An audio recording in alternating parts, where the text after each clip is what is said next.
这车都能给砸成这样，那要日本车就砸漏了，得给他。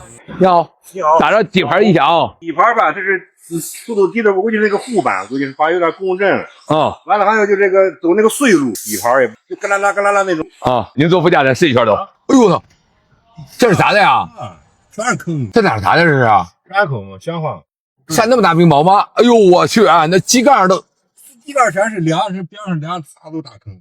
山那么大的冰雹。我人保第二天出险就1万辆车，我去，有保险吗？这车没有保险。完了，天灾呀，这属于。这不对，你这是过坎当当的硬。前两天换了两个那直臂是啥的？哎，就这种路肯定能。跟放鞭炮似的。你看啊，带着方向它就不响。你看带着方向它就不响。带方向就不响。现在响了吧？你看着啊，没了，有了，整体连底盘检查自己。OK， 又没了，有了，没了。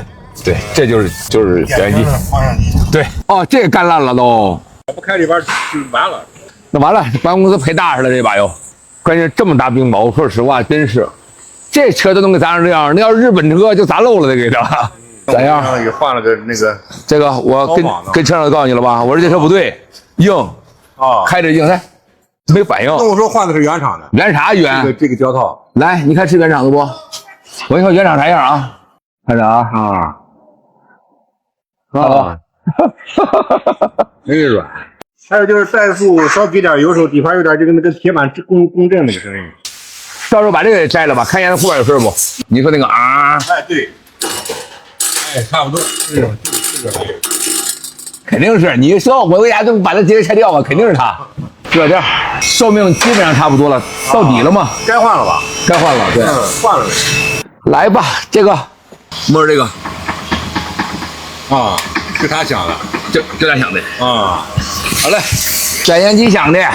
我先说这几个点啊，我先说这个当当硬那个可以换胶套，大概率都没问题啊，因为换副掌臂有的副掌臂的孔径不一样，有的换不了，但是大多数都能换啊。然后机板件改进的就 OK，改进的我觉得现在当下相对就比较成熟一些了，比那个原厂的用的要舒服一些。这个支架那个就别焊了啊，纯不锈钢的直接装上去保终身了。然后那个转延机维修，转延机没有修不住的，修不住的我给你换一个，在咱家都能修得住。然后那个响那个肯定没有了，硬那个没了，咯楞楞响那个没了，这些弄完了肯定没了，剩下就是冰雹的。这个前挡风玻璃用福耀的，然后大顶那小前窗用拆车的。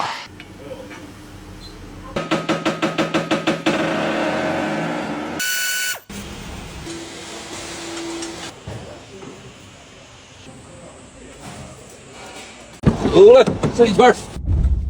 你现在过坎正常来说软硬的话，现在是比原来软，比原来软。没了，一点杂音都没有。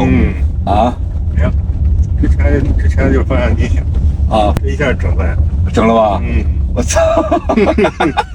新车的感觉，绝对是新车的感觉，一点杂音都没有，而且舒服多了，舒服多了吧？你可以对比新车的感觉，它就这样，没有就不可能再超越它咱这车的感觉了。对，换完就相当于是就新车。你工艺没问题，配件没问题，那就应该恢复到新车才对。对，只不过对于转延机维修的这个技术要求相对来说高一些。咱这转延机维修完就没有返工的，现在没有返工的。你们这干这已经太成熟了，天天修，天天研究啊，天天研究，天天有新毛病啊，天天研究。你就跟这九把胶似的，我操，咱们自己做，那咱太了解什么情况了。那九把胶你现在就原地这个感觉，可以说是不亚于原厂，可能甚至于都超出原厂。你现在挂上档，你看你摸着翻盘没感觉，一点感觉没有，没有感觉，启停又好了啊，启停好了。你这哪有感觉？着车有感觉吗？感觉没有啊，而且是 D 档啊，这是 D 档， ，D 档，有感觉没？没有，完全不行。这绝对牛逼，真的，这太牛逼了！这个九把胶的话，绝对牛逼。